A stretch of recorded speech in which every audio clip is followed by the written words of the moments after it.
All right, here we go. UFC 314.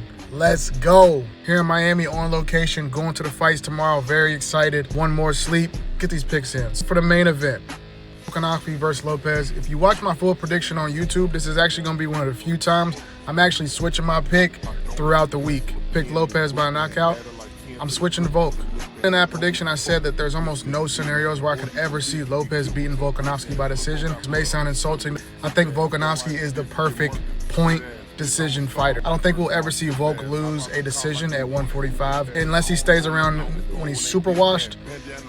It's so hard to beat him by decision. I think that finishing is really the only thing Lopes is better than him at, maybe jiu-jitsu, but it does scare me a little bit. The fact that he's been knocked out 2 times in a row, in my mind, if Volk mixes it up, wrestling, mixing some grappling, and not do 25 minutes straight on the feet, it's almost impossible for you not to get clipped at least one. Dropped by Chad Mendez, he's been dropped by Max Holloway, he's been dropped by Ilya, obviously, he's been dropped by Islam in both fights.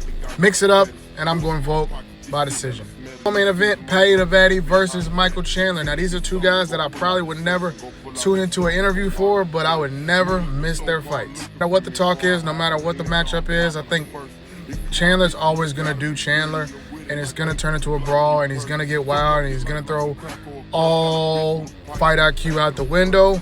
And I think Paddy is a great person to do that against because he does fight with his chin way up in the air, and he will engage with you when you do that. For that reason, I would not be surprised if Paddy gets his chin spun and knocked out cold in the first round.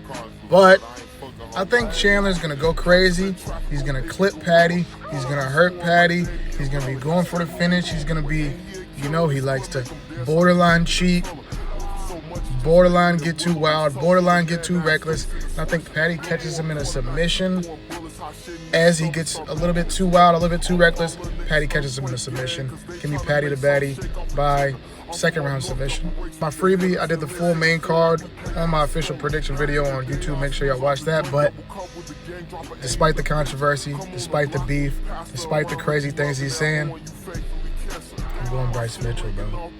I'm going Bryce Mitchell.